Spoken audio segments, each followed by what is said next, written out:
Today we are organizing toys for day 11 of our free 30-day series about how to get an organized and clean home.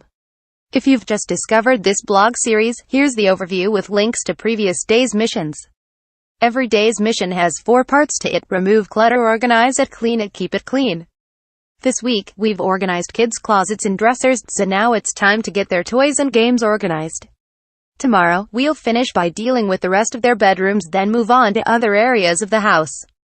If your child is anything like mine, the instant you start working together to organize toys, they'll develop a sudden, fierce attachment to things they'd completely forgotten about prior to today.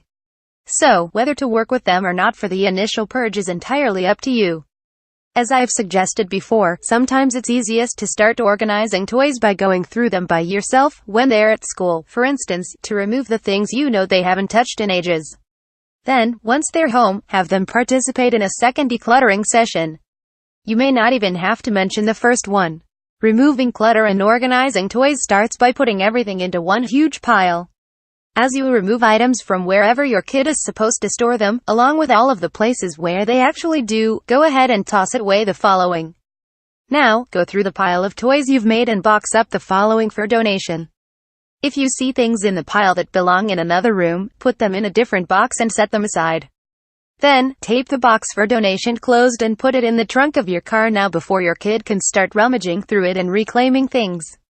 If your children are helping you organize toys, they may start to balk at seeing the pile for donation grow while the pile they are keeping gets smaller. That's only natural. Anyone would do the same if, for example, you were dividing up a box of cookies or pile of money. One way to help them feel more comfortable is by explaining that you're rehoming them. Their old toys are going to make another child happy. Point out that your child is generous for letting go of things they don't need, and that some other child who does need more things will love having them. And if that doesn't work, you can always mention that getting rid of old toys makes room for new ones. This is where I heavily implied to my kids that keeping their newly uncluttered rooms clean would make me far more willing to buy new toys. But first, we had to make room for them. Organizing toys requires making storage so quick and easy that they don't have to think about where things belong. Shelves of rainbow-colored, covered storage boxes with pretty chalkboard labels look great on Pinterest and generate loads of traffic for bloggers like me, but they are very difficult for kids to use on a daily basis. Here are some reality-based suggestions. Lego and toy block storage needs to be simple. Keep them out from under your feet and vacuum by making it easy to put these things away. Use a clear plastic tub or even a laundry hamper. For older kids, you can turn walls into Lego storage with this innovative toy block tape. Wall-based storage works great for toy cars, too. Fasten several 2 to 3 lengths of rain gutter to wall studs and boom, you've got a cute shelf for their cars. Short on wall space? My son used this toy truck that holds over 2 dozen toy cars for years. He just saw the picture over my shoulder and sighed. I am not getting one for his college dorm. Solve the stuffed toy pile. Tired of having to clear off stuffed toys from the bed every night? Give them a place of their own by hanging a toy hammock in one corner of the room. They'll be off the floor, within reach, and look cute. Limit the use of lids. Lidded containers aren't kid-friendly, so they rarely get used for long. Try open plastic tubs on shelves to hold favorite toys. Putting things away is so much faster and likely to happen when they can immediately see where things go. Functional storage works well. Get double duty from a toy chest that doubles as a bench. Your kids gain another surface to play on besides the floor, and they can simply chuck toys inside after playing. Some toys can't be dumped into a container or stuck on a shelf after playtime. Board games and puzzles, for instance, need space of their own.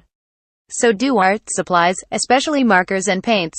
When it comes to storing these things, think about whether your child needs supervision while using them, then organize strategically. Clean the toy shelves with a damp microfiber cloth and soapy water once you've removed everything. Wipe them with a clean, damp cloth and let them dry before putting toys away.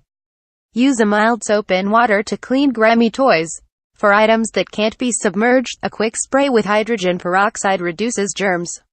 Let it sit for 5 minutes, then wipe with a damp cloth. Here's how to wash stuffed animals, too. Keeping the areas we've already rocked from falling apart takes a few minutes of effort at the end of each mission. I know, it's been a long couple of days dealing with the kids' closets, dressers, and toys, but hang in there. Don't skip this step. We aren't recleaning anything at this point, we're simply resetting things. This process takes just 15 or so minutes altogether, but it will keep your home from back into that clean, clutter cycle that we're working to break. Put away the things you've found out of place and take a break. You're done for the day. We'll finish organizing and cleaning the kids' bedrooms tomorrow. Since we've already taken care of their closets, dressers, and toys, it should be an easier day. If you've been falling behind on laundry, you might even have time to catch up on it.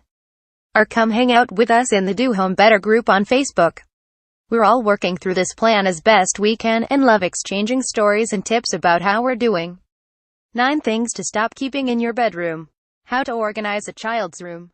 Homemade soft scrub cleaner recipe.